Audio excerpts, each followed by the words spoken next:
Game 2 has been decided.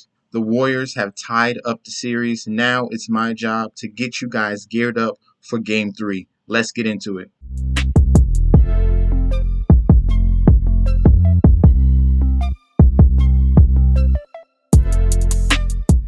Hey, yo! Welcome back to the channel. It's your boy Chef D, and I'm here to give you the winning ingredients for your NBA Finals Game 3 on DraftKings and Fanduel, bringing you the top plays from util all the way to captain position. All right, we have a crucial Game 3 coming up in this series between the Golden State Warriors and the Boston Celtics. But before I deep dive into that, don't forget to like, comment, and subscribe to the channel. Follow me on Instagram and Twitter at MessageSD. Don't forget to follow me on TikTok at chef_D91, and also don't forget about the Patreon.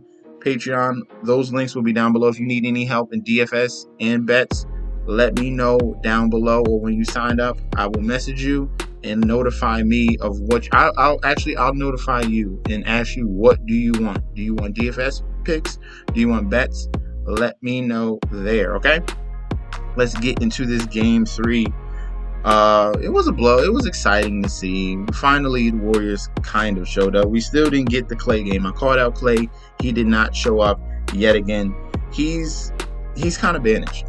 Unless it's Game 6, unless it's an elimination game for them to win the title, he might be put on the back burner. He has been a shell of himself. Honestly, I don't want to get into the deep rant. So we're going to start out with the util position and then go over to the captains. Celtics are home in this Game 3, okay? So at the util position, we're going to start out with a couple Warriors, and then we're going to focus in on the role players on the Boston Celtics. The first guy we're going to look at is going to be Andrew Wiggins, a key component. He should be in each and every one of your lineups. He has been solid. Pretty much all playoff series came through with 11 points, 6 rebounds, 2 assists. Like, it was shocking that they blew him out, and it wasn't like anyone really went off. Like, Clay didn't go off. Wiggins had an okay, he didn't go off. It was like a group effort. All right, it was Curry getting his points, and everyone else just did enough. And then Boston absolutely didn't make any shots at all. They only scored 88 points. So it was kind of a weird blowout, if you like to say. But if we're just going off of consistency, Andrew Wiggins has been the guy taking double-digit shot attempts. That's what we like to see. He's been knocking down his open threes when he has the opportunity as well, helping in rebounds, chipping in with a couple of assists, maybe some hustle plays with some blocks and steals in one particular game. But other than that, I like his aggressiveness. We saw it in that Dallas Mavericks series. He's bringing it over into this NBA Finals, and they're going to need it. Klay Thompson is not showing up. They really just got Steph, they really just got Steph. Draymond doesn't score unless it's an easy layup, and then sometimes he gets fouled and he has to make a free throw, which he struggles at. It's really the cast other than Clay and Draymond. It's been Wiggins, it's been Poole helping a little bit, Otto Porter off the bench, whole bunch of no-name guys other than Steph. Okay, the other two guys have to step up, and it's even though they blew him out, it's kind of alarming. Like, Boston just needs to show up. Boston keeps doing the same thing in every series. If you notice, they win and then they disappear, and then they win and then they disappear. They keep doing the same thing over and over. They are the better team to me. So Andrew Wiggins is going to be the first guy we're going to key in on. Consistency throughout the playoffs. I like him in our util positions. The next guy we're going to look at, I'm not going to say Clay. Sorry. We're going to go with Draymond Green. Draymond Green, because he has the ball a lot. He's been having the ball a lot. They're leaving him open on purpose. It's creating situations where he needs to assist the ball. And he's going to have opportunities to score as well. Okay, this is one of the guys that has been in their defensive game plan to let him do whatever he wants. He had the foul attempts 5 of 7. So we saw 71 free throw percentage from there. We're seeing assists. We're seeing a little bit. We just need a little bit more in that rebound department. Only have 5 in Game 2. I like what I saw out of him in Game 1. We needed more points out of him. If he could put a whole game together, we can get a nice, solid Draymond Green game in your util spot. He has some upside, okay? He's going to bring you peripherals in 3 key categories. Not only is it going to be rebounds, assists, and hopefully just enough points. If he gives us 10 points, that's a great game, but he also is going to bring us hustle plays with blocks and steals. That's what we're going to look at. We need those hustle guys to give us bonus points in these tightly contested games. This is the NBA Finals. It should be tightly contested games, all right?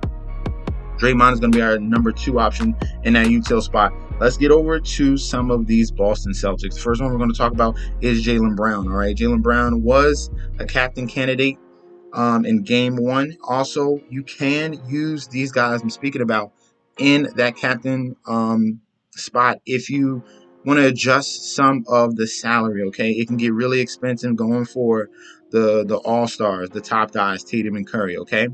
You can get creative. It's just a hunch of, do you think that they're going to go off in that particular game? I was very confident in Jaylen Brown in game 1, and he came through, all right? If you would have put him at the captain spot, it's pretty much you either had Curry in game 1, Jaylen Brown, and or Al Horford. Those are the 3 key guys, all right, in game 1, okay? In game 3, we're coming back home to Boston. I'm going to give you the captains that I really like very, very soon. But some of the util guys we can look at is going to be role players on the Boston Celtics side. That's what we're going to look at. So Jaylen Brown is an option. Obviously, he can have a bounce back game from what he did in game 2. Struggled 5 of 17. Shot the 3 ball decently, but it's always about peripherals. He's going to score. We need peripherals from him. We need a couple more assists and more in that 5 area, and we need more rebounds. Hopefully he can give us 7, 8, 9 rebounds, Jaylen Brown. And if he can give us hustle plays, blocks and steals, that really boosts up the fantasy performance. So that's why I bumped him down to the util spot, but we still do like Jaylen Brown, okay? Next guy we're going to look at is going to be Al Horford, all right? Al Horford came through for us in game 1. Now, struggled 1 for 4. I see a bounce back performance from him. He's not going to disappear from that rebound department. Came through with 8, and it was a shocker. They only got 1 assist, but he was passing the ball. They were not knocking down shots. Usually we get 3, 4, 5 assists from Al Horford. That's going to get back to normal in game 3. They struggled shooting the ball. The whole team, besides Jason Tatum, struggled shooting that basketball. So Al Horford should bounce back from this 14.5 fantasy performance. We can feel comfortable about him in our util spot. Or if you want to take a shot, put him in that captain spot. He came through for us in game 1. He can do it again at home, okay? Next guy we're going to look at, another role player for the Boston Celtics. It's been Derrick White, all right, showing up. I do believe Grant Williams will eventually have his, big game, but it's just a pattern of he's just out there to collect fouls. He continuously is getting limited minutes because he continually getting into foul trouble over and over, arguing with Draymond. But the consistent player off the bench has been Derrick White, okay? Knocking down that 3-point ball. He's getting back to his old self, what we saw in the San Antonio Spurs. Look at this stretch of the last 4 games, okay? 4 of 7, 2 of 3, 5 of 8, and 2 of 4 from that 3-point line, okay? It's been at home and on the road. So he's going to be in a very comfortable environment at home in Boston, knocking down these 3-point shots. I see him in that 3, 4, 5 range of threes, knocking those down in game 3. So we like Derrick White at this nice price at $5,800. Nice key guy to go there in the util spot, and you can pay up at some other positions at captain, okay? So Derrick White is a very solid, one of my favorite options in the util spot is going to be Derrick White. Let's continue to go down. We have some cheaper guys here for the Golden State Warriors. The first one we're going to look at is going to be Gary Payton, okay? Gary Payton II is finally back, and he got minutes in game 2. So we saw him struggle from the free throw line, but he was able to hit a 3. So a lot of the question marks coming back from his fractured elbow, but we saw a solid performance out of Gary Payton, providing defense and some scoring ability, okay? Providing some scoring ability, some hustle plays. Definitely a key component in that fast break because he has the speed and the hops to finish. So Gary Payton is someone we can look at alongside someone else I'm going to talk about off the bench for the Golden State Warriors. Gary Payton came through in that game 2 with 7 points, 3 assists, 3 rebounds, hustle plays everywhere. We can expect some blocks and steals. That's what he is known for. He's a defensive-minded player off the bench.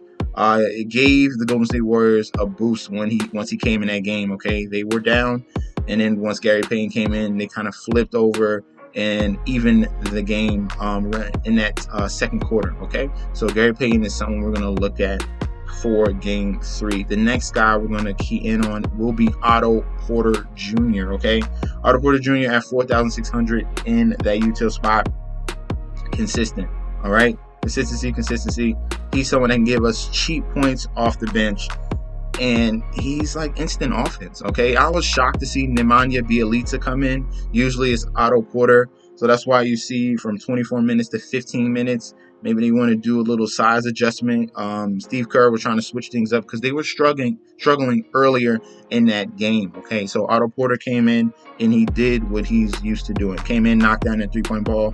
The key component here was he had 3 steals. He's very active on the defensive side of the ball as of late in the playoffs. That's why they kind of need him off the bench.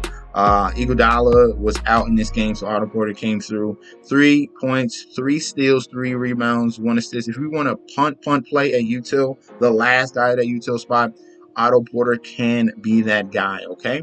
So definitely like him as well. Let's go over to the captains. I'm going to go over to Fanduel, and here are our captains. Number 1 will be Jason Tatum, all right? Jason Tatum struggled game 1, came back in game 2, scored 28 points. It's not the big blowout game. Now we're seeing him at home, his first NBA Finals game at home in Boston.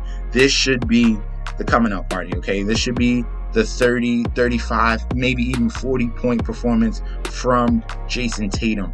So I want to take full advantage of that. I think he's going to go off in this game. Came through with 28 points, 6 rebounds, 3 assists in game 2. Hopefully we can get another performance like that with a high point total, chip in with the same amount of rebounds, and hopefully just boost up the assists a little bit more. That's probably going to change because we have role players at home in their environment. Those shots are going to be knocked down, okay?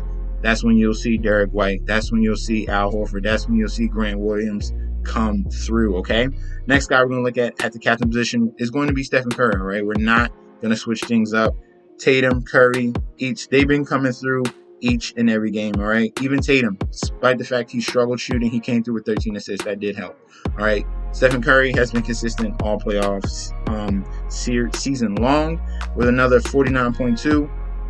I'm expecting another great performance from him in Boston.